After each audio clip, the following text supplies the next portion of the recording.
Mike Hamilton here, Lithia Toyota. So I'm going to go over how to pick a really good car or have a really high chance of not buying a bad car that's over 100,000 miles. So I'm going to turn the camera around and then I'm going to go out to a car we have on the lot and show you how I would inspect it and take a look at it, and then and a few things that I would do. I'll be right back.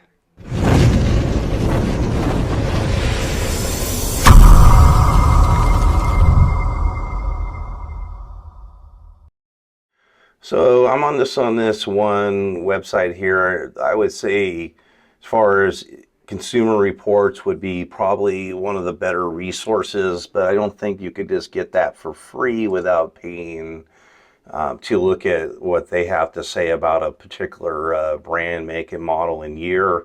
But there's plenty of websites. If you Google best used cars over 100,000 miles, and then you can find like this website here, hotcars.com, and it's just telling us the 20 best used cars. And so it's just going to scroll this quick, so I make this video long. You got like already 2 that are Toyota family, 3 Toyota family, 4 now in the Toyota family. Honda's always up there. 5 now in the Toyota family. And 6 now in the Toyota family, and 7.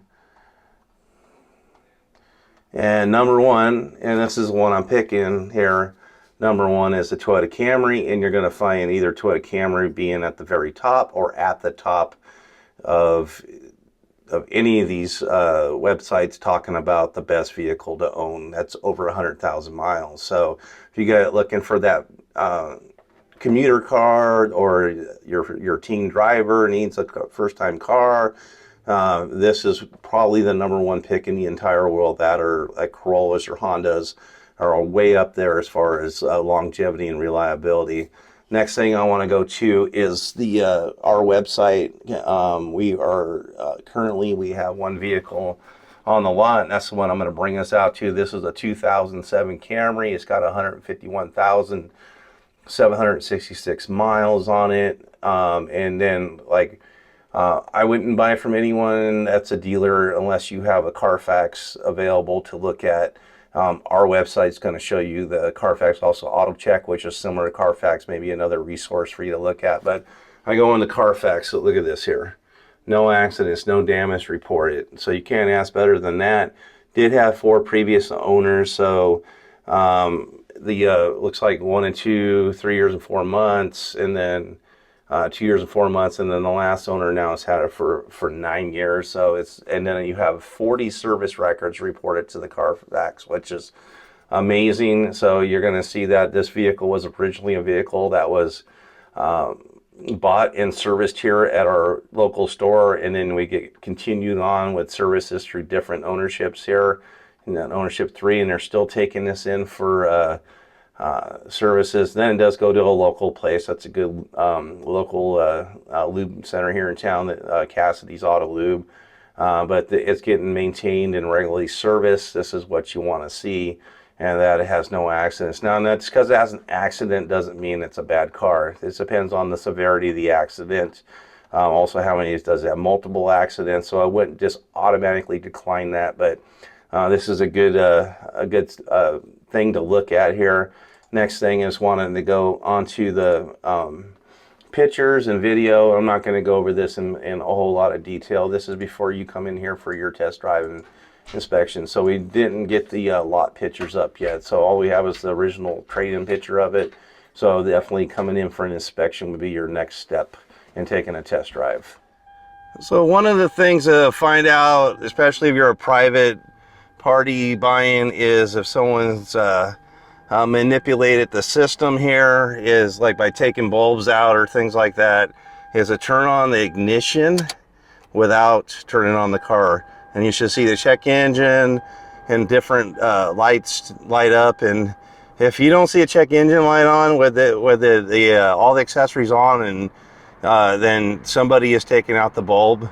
Also, another thing, down below we have our ECM. So really cheaply online, maybe if you're buying from a private party, You could buy an OBD2 scanner for maybe $9.99 or something like that, and check to see if you get like where the monitors aren't set, because somebody could reset all the codes and it won't show any check engine lights, and then 200 miles later when everything resets, you'll have an issue. And also always get a smog certificate from a private party too, in any state that does smog. So very first thing is doing a visual inspection.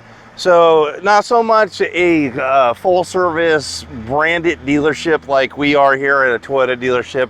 By law, like our store has to do a bunch of things. We got to have good lights, good glass, good tires, good brakes, safety equipment inside like your seat belts and your airbags all have to be working. But I'm going to walk around and take a look at this vehicle. I don't like the foggy headlights, but those things are expensive to replace, and they're several hundreds of dollars plus the labor, and something they're not going to do for a $7,700 car.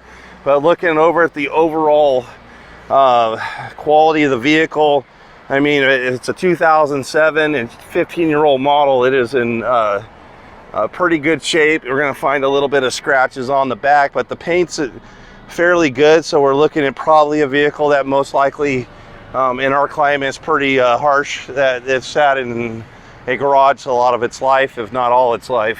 So we're going to look at that. We're going to look for pride of ownership as far as how good is the interior and exterior. So it's been well kept for all these years, and inside, we're looking inside, and it's like in really good shape. But let's go ahead and take a look at the tires I turned on purpose here. So it'd be a pretty crazy for someone that's just trying to sell their car to put brand new tires on it. So if you go to look at a brand new used car and it's got brand new tires from a private party, you need to question that immediately. Why would they put tires on it, spend that money on it? So, but if it just has new tires, let also brand, like these are Toyos, these are expensive tires or better tires. You see some off-brand, that just some really cheap tire that they were just trying to make it look good. Definitely that's where you need to start looking at doing a road test to see how it drives. But we put tires on it because legally we have to do such a thing.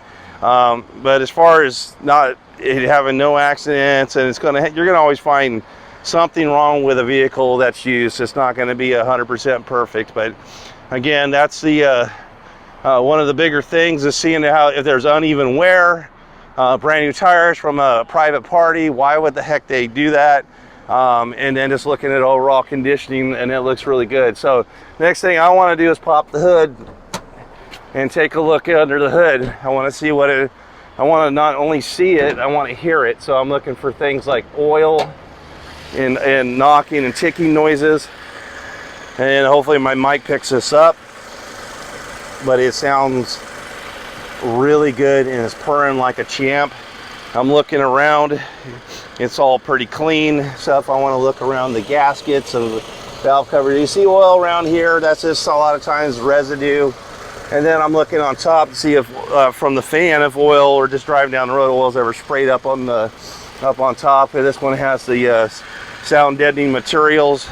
But heck, this thing is running like as good as the day it was new. So I'm looking all around and I see it looks really good. I'll check the oil, do those things and stuff. But here we're going to change the oil and do those things. So, but everything looks good. I want to listen to the steering. I want to hear the power steering, make sure I don't have a power steering pump that's going out. So I'm going to roll down the window, and then I'm going to listen for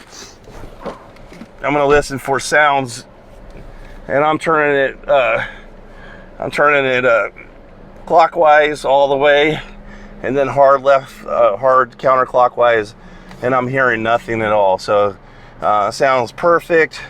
Now I have the AC on. I want to see the AC. I'm going to check things like air conditioning. I want to see if my radio works. So radio's turning on, it's just not on a station with any. So we got a good radio, so no problems there. Does it shift without and go into drive without some kind of a clunking sound? All right, so nothing there. And then just now, this is the last thing, is going on a road test and testing this thing for 15-20 minutes, and then coming in and making sure it doesn't pull. That can go to the steering wheel when you're on the highway, see if it doesn't pull right or pull left. seeing if it doesn't have any sort of undercarriage or suspension problems, that the shocks are good. And that's a really good, good satisfactory test to, it's not going to guarantee you're not going to have a bad vehicle, but definitely doing your due diligence, it's going to, you're going to have a good, a really good chance that you're going to have a good quality vehicle by doing your homework.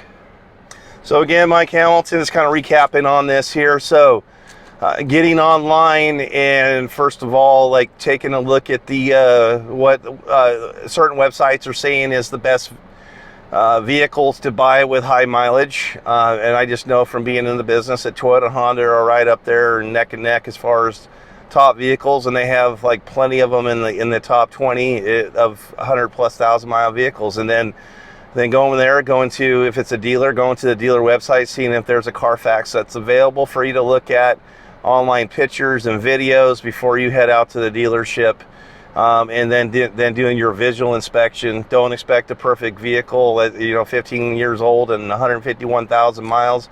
That's not going to happen. Like maybe spending $10 or $20 on an OBD2 scanner to see if like a private party hasn't tried to re-clear the codes and they're not reset, because the monitors could take up to 200 miles to reset and check engine lights to come back on.